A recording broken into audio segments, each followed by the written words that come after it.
Hi! So today I wanted to review a book, and the book I want to review today is A Witch's Book of Answers by Eileen Holland and Cerelia. It's a pretty big green book, and I probably got it because it's big. I like books with some grit to it. Anyway, what this is, it's exactly what it says. It's answers to various questions people have about witches and witchcraft.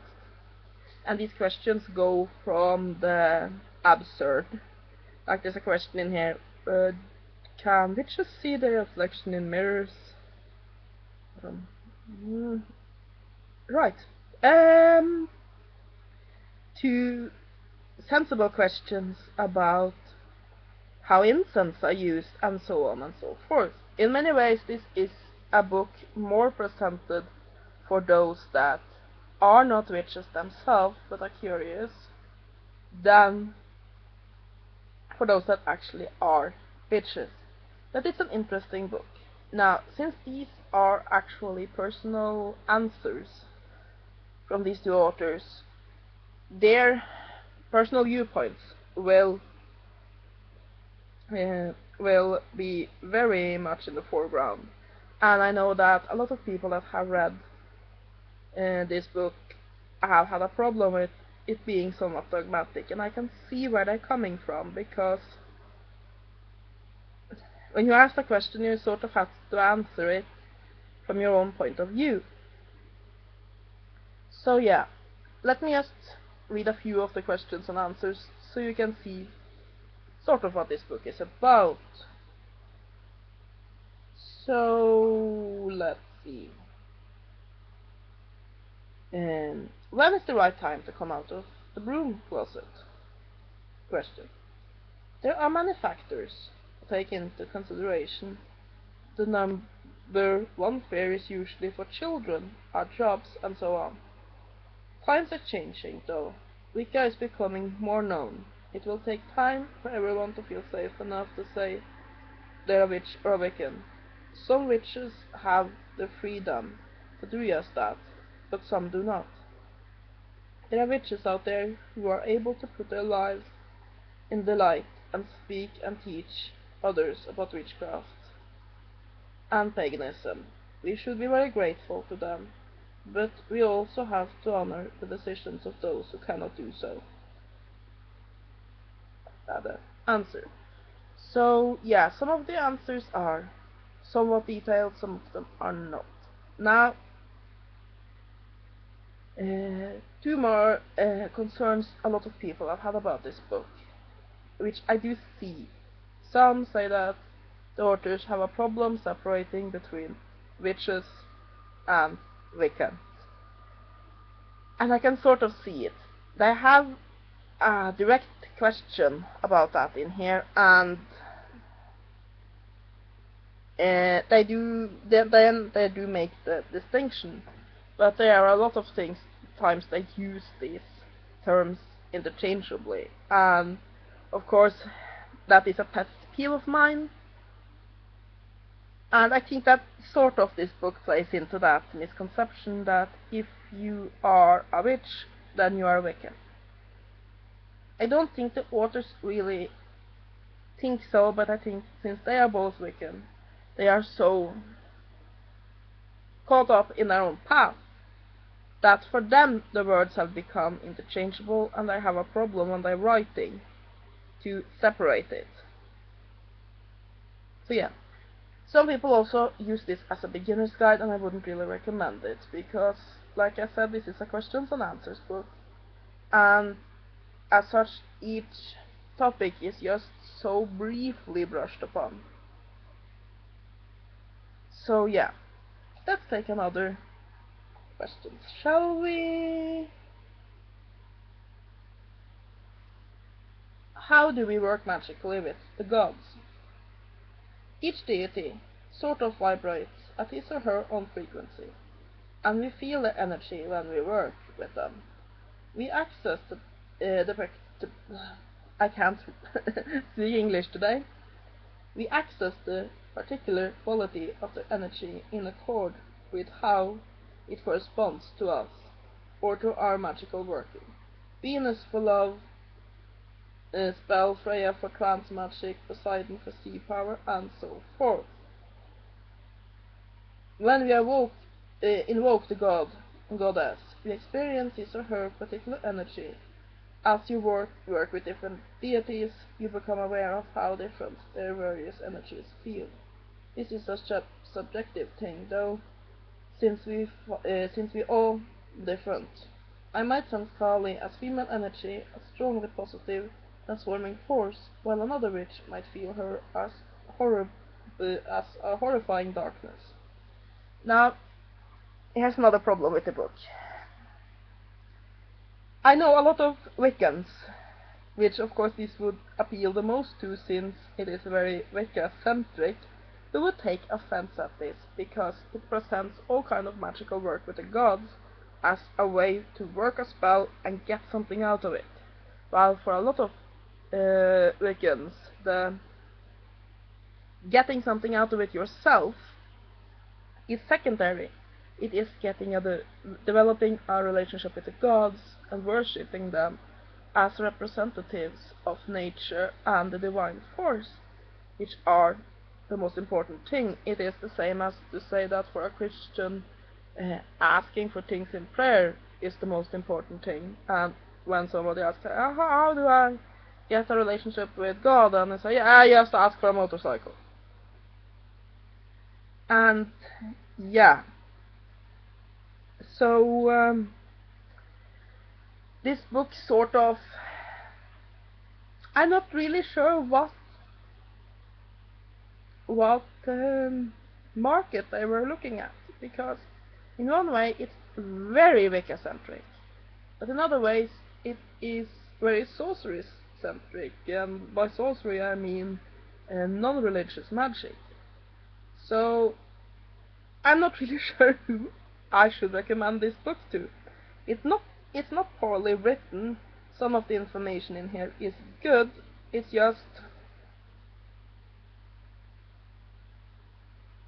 I don't see that unless you are heavily into collecting pagan books that you will ever find a use for this book.